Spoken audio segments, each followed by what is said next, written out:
fellow Toastmasters, welcome guests. I want to thank all of you for being my lab rats tonight. I don't need to cover too much. Simon did a really good job, but on Wednesday I'm giving an hour-long presentation at work about tips and strategies for being a better public speaker. The first part of that is this part that I'm presenting now, that is speak up.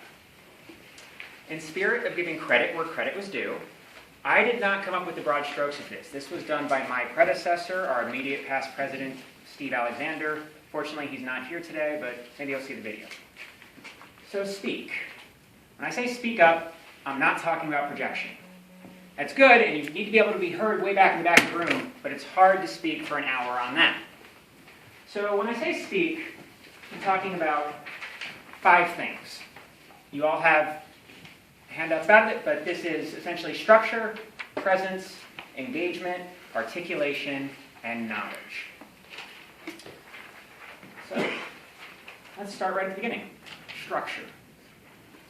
Structure is very important when you're giving speeches because there's this thing that we refer to as the reverse bell curve. And what that means, and it's talking about your audience's attention, is people remember the bell curve from school, how they grade things, gave a show of hands? Okay, so to give you a quick reminder, that's essentially this. And this is how they graded people. There were a few A's, little part up here, a few F's, little part down here, and then in the middle was everybody else, and that's where your C's came. In public speaking, it's a bit different. It looks like this, and this is the reverse bell curve. That is speaking that when you're talking to an audience, this is how their attention goes. At the beginning, their attention is up here. But as you speak, their attention wanes, and it wanes, and it wanes, and eventually perks back up when they hear, in conclusion. So one of the ways you avoid losing the audience down here is by structuring your speech appropriately. I always encourage having a roadmap to your speech. At the very beginning, you have your introduction, and then you tell them, in this speech, I'm going to talk about X, Y, and Z. Of course, after you give the audience a roadmap, you need to follow it. So don't make them guess. Don't make them wonder, did he move on to his second point? Tell them. And now, the second thing I'm going to speak about is this. And that helps keep them moving along with you, and it keeps their attention certainly much better than if you're just talking and they have no idea where you're going. The other side about structuring your speech appropriately is actually limiting the amount that you say. We talk all the time at Toastmasters about the rule of 3s. And that is simply that in most speeches, it's hard for the audience to maintain more than 3 threads of your speech. So if you're going to do something against the rule of 3s, say, I don't know, give them 5 things to talk about, you need to give them some help. Say a fun acronym to help jog their memory, or handouts. So stick with 3 main things, or if you need to go over 3 things, make sure you help your audience remember those things. The second part of my Speak Up presentation is the P, which is simply presence. Presence on stage is a number of things. The first of which is posture. Posture is what it sounds like is generally you want to stand up straight, because that implies confidence. Even if you are not confident public speaking, you want to present yourself as so. Keep in mind that some 90% of communication is nonverbal. So this is why posture is very, very important. If I'm kind of slouching back like this, I just come off as easygoing, that maybe I'm not taking this that seriously, and I'm just overall too casual. So that's why you stand up forward, stand up straight. Other side of that, if you're leaning over, kind of like this, not really standing up straight, this implies nerves, and that you're doing this because you're nervous. So you want to imply confidence whenever possible. So stand up straight and have good posture. Other parts of presence are 2 more things. First, be natural. That is, play to your strengths. Every mentee I've ever had in this club, anytime anybody's ever asked for my advice, I always tell them, do what you do well. My first, probably 6 or 7 speeches here were all humorous speeches, because that's what I could do well, and that's how I could get over my nerves to deliver a halfway decent speech. But if humor's not your thing, don't feel the need to do that. The audience will stay with you if you're doing what it is you do well. The last part about presence that I'll talk about is how you use your hands. This is, again, something that a lot of people struggle with, but what I always recommend is something that's called, funny enough, the Jesus pose. And that is this, which essentially hands open, palms up. If you're doing this, the whole speech, it implies you're guarded. It implies you're nervous. So one of the ways you dissuade those fears is you have your hands out and your palms open. And do not keep your hands clenched. It's fine to make a point, clench your hands, and then release them. But likewise, if you're standing like this the whole time, or even like this, it implies that you're nervous. So hands up, palms open. And then that makes you free to sort of make motions and use your hands to emphasize other points that you're making. Worst comes to worst, if this doesn't work for you, it's not the worst thing in the world to have your hands in your pocket. Oh, it works better to wear khakis when you're going to do that. Presence. The third thing I'm going to speak about is engagement. How do you engage your audience? Anyone want to venture a guess? Ask questions. Absolutely.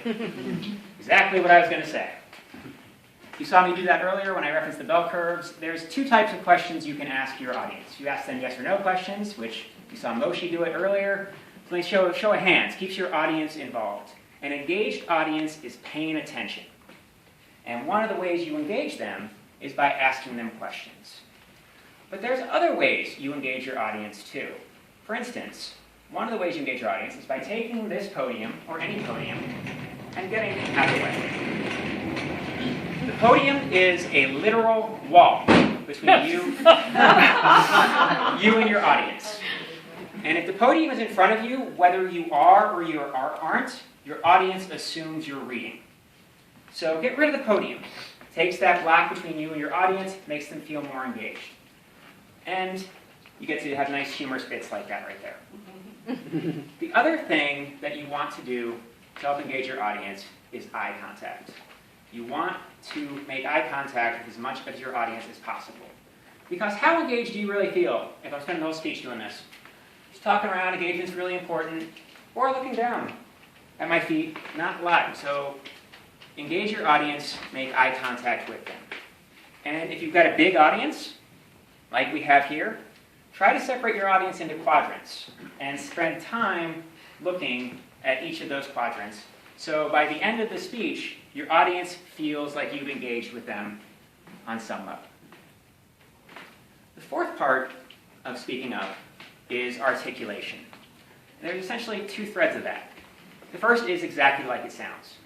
Articulate what you're trying to say. You don't want to do something, you want to do something. Be deliberate in your pronunciation. It makes your audience, again, see that you're confident in what you're saying, and see that, well, it comes off as more professional, is what I meant. The other part of articulation has to do with your speed. All too often, people deal with their nerves by speaking quickly. Because the quicker they speak, the quicker they can get off the stage and be done with this. But talking very quickly does a number of bad things for your speech. How much can you really keep up with me when I'm speaking so quickly so I can get off the stage? You can't really. You can't catch your breath, and you don't know what I'm saying. So in addition to not being able to generally just keep up with your speaker, with your audience, it also takes out of the focus what is probably the most underutilized aspect of public speaking, which is the pause. Pauses are so powerful. You make your point, and you pause. You tell your joke, and you pause. It helps make your speech more deliberately paced, and it helps your audience keep up with you. So that speed and articulation all go back to how much you're practiced in your speech. The more you practice, the more deliberately paced you'll give your speech, the less filler words you use. So, not officially part of the Speak Up platform, but Practice, practice, practice. So finally, the last thing I want to talk about as part of this is the K, which is knowledge. In almost every speech that you give, anywhere, you are conveying some degree of knowledge to the audience. There are a few speeches that are more humorously based that aren't so knowledge-driven, but typically, you're giving the audience some of your knowledge. So how do you do that? Because you're not necessarily the most versed in that topic. I'm sure I'm not the best public speaker in the world, but I know enough about it to convey knowledge to the room. And one of the ways you do that is by analyzing your audience and knowing ahead of time who you're going to speak to. What I mean by that is, if you're giving a technical presentation to a non-technical audience, you better define the concepts and the terms that you use. Because if you're throwing out industry jargon and your audience doesn't know what that means, you've lost them. And if you lose the audience, then you're not conveying the knowledge you were trying to convey. You don't need to be an expert, but you need to be well rehearsed. You need to give the audience terms they know, or at least help them by defining those terms. And the third and final part of transmitting knowledge to your audience has to do with your props. Props can be distracting, but if they're used well, they can help you with your audience. For instance, in this speech, I had 5 topics, which I've already told you, too many topics to talk about in a speech. So I gave handouts to help the audience know what I'm talking about throughout the entire time. I also referred to this thing called the bell curve. And I didn't trust that maybe you guys remembered from school, I had a thing that I showed you what the bell curve was. So props, used correctly, can help you transmit knowledge very well. So in conclusion, when you're speaking up, you want to make sure your speech is structured. Doing that by providing your audience a roadmap of where you're going to go and hopefully limiting it to 3 main topics. You want to have good presence on the stage. And you want presence by posture, by keeping open hands, and being natural. You want to engage your audience. You engage your audience by asking questions, by getting rid of the podium. You want to be articulate. You are articulate by slow, deliberate pacing, by being practiced. And finally, you want to share knowledge with your audience. And you do that by being well-researched, by knowing what audience you'll be speaking to, and using props correctly. So now, next time your boss needs someone to do a presentation, I expect all of you to speak up.